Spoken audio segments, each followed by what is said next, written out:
What's up, Gulaman?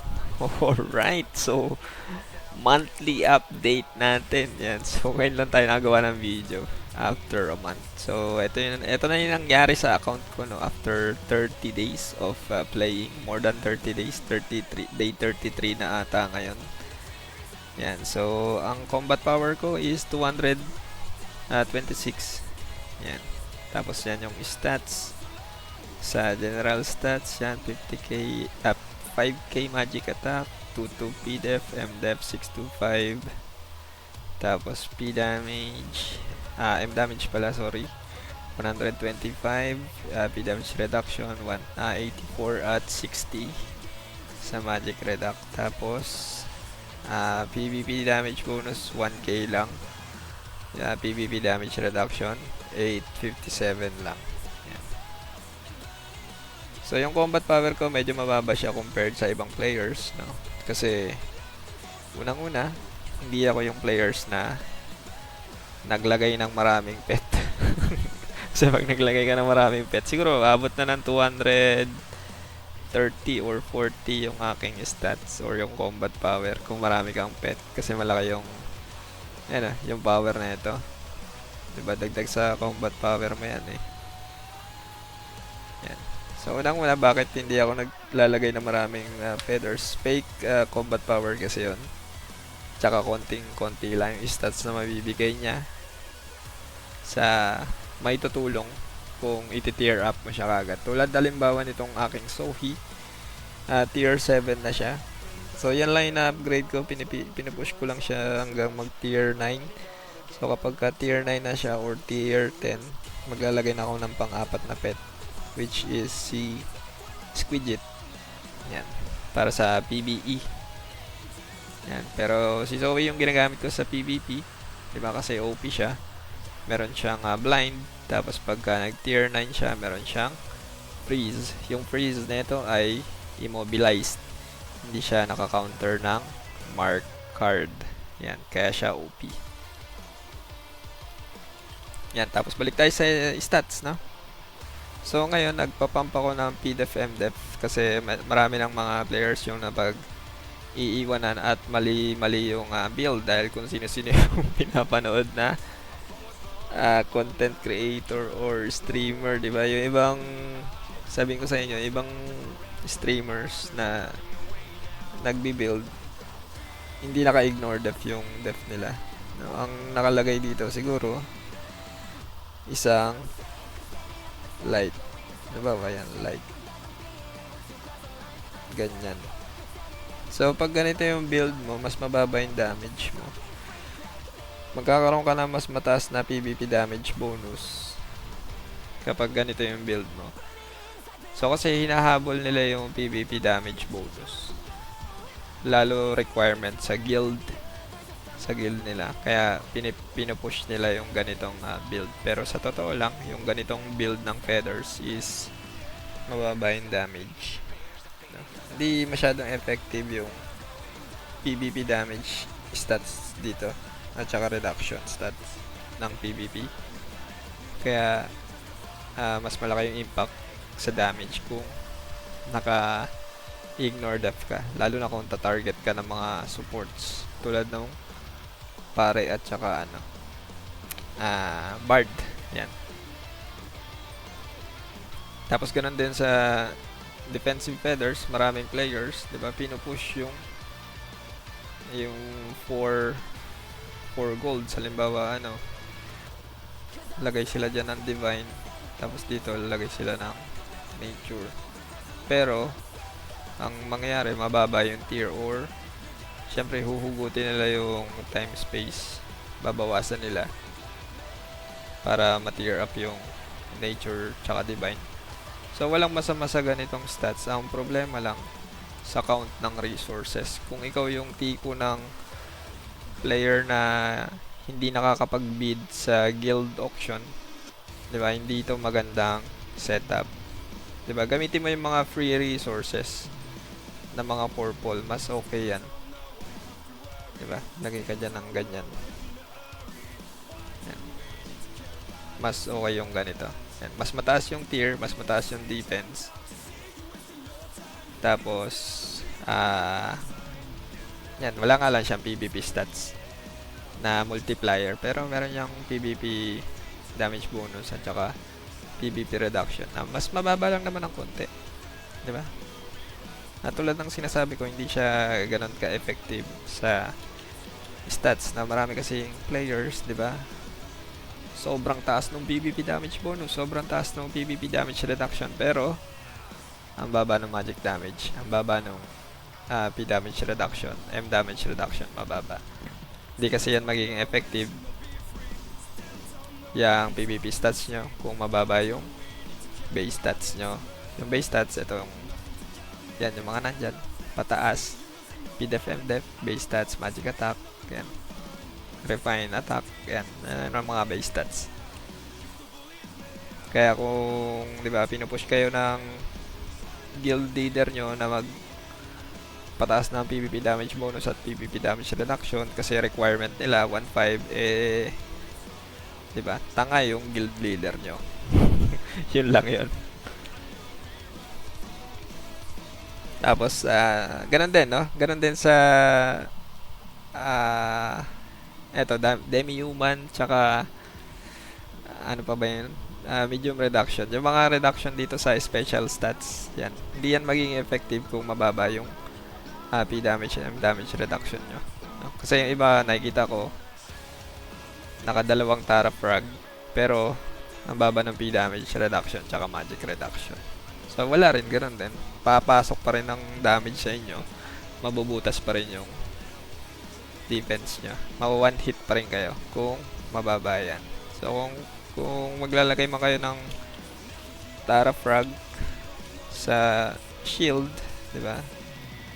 Lagay kayo isa lang muna. Diba? Tsaka na kayo magdalawang Tara Frag kung mataas na yung P damage reduction tsaka magic damage reduction nyo. Para hindi kayo naiiwan sa stats or nagugulat kayo bakit si ganito makunat, bakit ako hindi. Kasi may mali kang ginagawa na ginagawa niya. Yan. Tapos,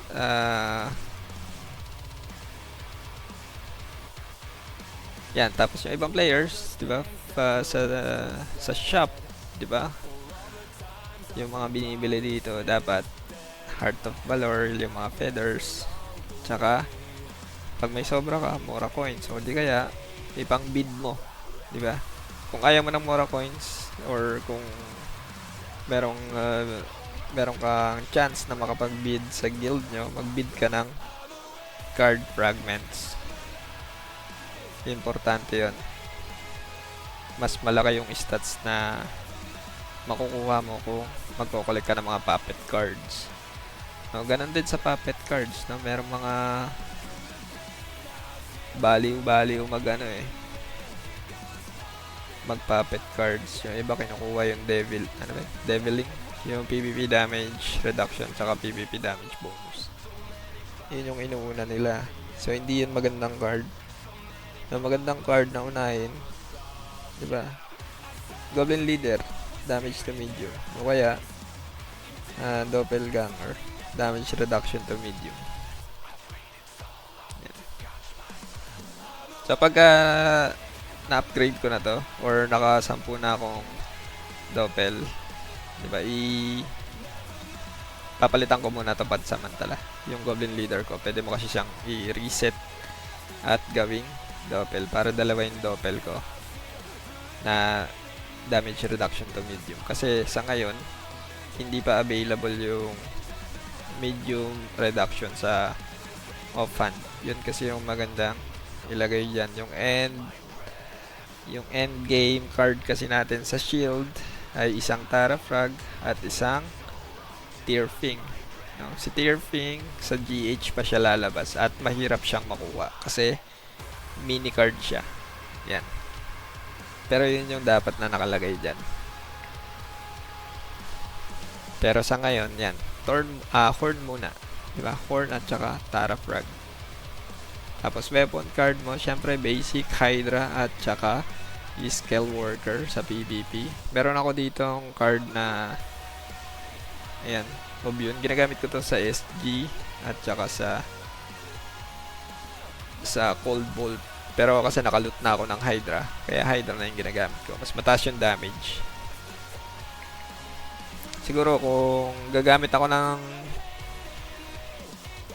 3 slot na 200 staff sa Wizard, i-equip ko tong Obyun. Yan. Tapos syempre enchantment level, medyo malas ako sa enchants, di ba? Level 37 na to, pero level 4 yung level 4 lang yung binigay sa akin na Magic Boon. Dapat level 6 na. Yan, puro level 4 pa rin yung ano ko, Magic Boon. Sobrang malas sa Magic Boon. Bang binibigay sa akin dyan, di ba? Yan, Weekend City, level 6. Di ba? Crit 5. Magic class ako Melee Boon. Kaya pag nagsuswitch ako sa physical class, mas malakas ako dun Yan. So yan, dapat ganyan yung ginagawa nyo sa ano nyo. Enchant. Kahit di mo kailangan, or kahit magic class ka, dapat meron ka. Diba, eto, quick. Diba, basura to Hindi naman yung kailangan. Pero baka sakali, mag-buff yung devs or mag-adjust. Diba, at least magagamit mo yung quicken stats. Ganon din sa ano pa ba yung mga basurang stats.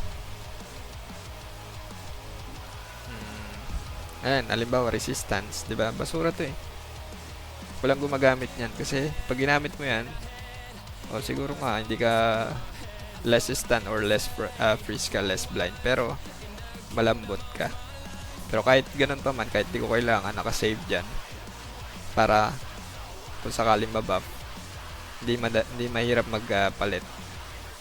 Yan. So gamit ko counter crit, anti-P damage at anti-magic damage. Yan. Puro level 4. Pero ang inaisip kong equip dyan, 4 na counter crit. No? Kaya lang wala pa akong counter crit sa boots. Kasi sobrang OP ng Sin X. Dapat yun, nerf na. Nakakainis na siya. No, nakakatuwa siya nung una kasi, ayun nga, glass cannon. Pero sa sobrang dami Sin X, nakakainis na. Hindi na balance yung game. Yan. Tapos syempre dito, stats mo dapat PDEF. Dito, PDEF, MDEF. Hindi importante kung makakuha ka ng special stats or flat stats. Tulad nito, flat stats lang or special enchant. Diba? PDEF is PDEF, MDEF is MDEF. Yan. Dagdag yan sa stats. Ganon din sa stats. Halimbawa, sobrang malas mo, no? Wala ka makuhang magic boon. Diba? Kuha ka ng triple magic attack. Yan. Eto, sa totoo lang, yung ganitong triple magic attack na ganito, mas mataas pa yung damage niya sa magic boon na walang magic attack. Siguro kung walang magic attack to, magic boon lang, ano to, may iwan sa damage nung triple attack na ganito. So, madali lang kasi makuha yung mga triple stats. No, lalo na kung nag-e-enchant ka ng 20. Yan. So, dapat pag nag-e-enchant kayo, puro 20. Para makuha yung triple stats. Tapos, syempre, nag-iipon na ako ng SP build para sa paparating na yung Season 2. Diba? Dapat meron kang SP. Nakita nyo yan? Triple SP. Yan, triple SP. Triple SP. Diba? Kasi pag lumabas yung SP build, masakit yan. Masakit yan sa PvP at saka PvE. Yan. Kaya may SP build tayo dyan. Tapos dito, ganun din sa enchant dito. Hindi okay yung PvP technique, di ba? Tulad ng sinasabi ng mga ibang content creator. Pagka PvP, lagay mo dyan PvP technique. Masakit ka sa PvP. Dito, PvP technique. Siguro, pwede ka maglagay ng PvP technique. Bubulol pa, no? Kung ganito yung stats mo. Yung substat mo. Kung okay. Pero kung hindi, di ba? Mas okay dyan na stats. Ignore MDEF. Kung magic class ka. Ganon din sa dito walang ignore MDef eh. Tulad nito pangit yung substats. Diba? Lagay ko dyan magic attack. Mas masakit yung damage nito. Ganon din dito na ignore MDef sa PvP. Mas masakit yan. Kasi itong ignore MDef dito. Yan. Same siya ng bigay. Na which is weird. Dapat mababa yung MDef na bigay sa PDEF. Dahil yung ibang stats, diba? Tulad ng stats natin sa details, diba? Sobrang mababa yung MDef. So, kapag ka sa enchant, yung plus 5 ignore MDef, malaking tulong yun. Malaki yung may dadagdag niya sa damage. Kaya, ignore MDef kung PvP. Yan. Tapos dito, magic attack. Diba? Push mo yung damage kaysa PvP damage.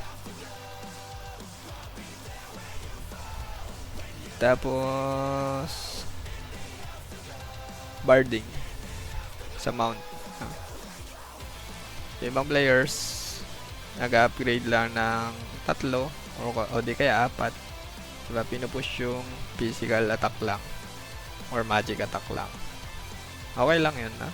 Wala namang masama kasi marirealize din nila pagtagal na posible pa lang i-upgrade yung 5.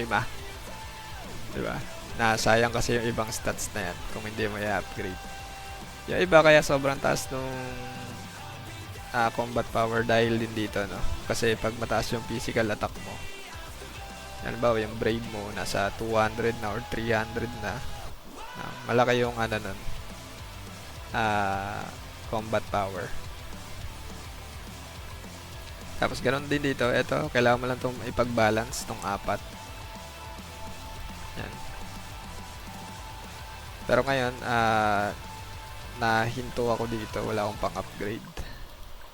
Pinapaikot ko lang tong 4. Yan. Tapos, ano pa bang stats?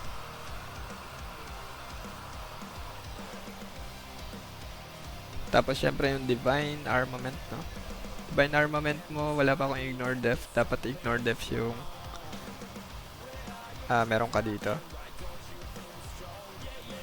Yan.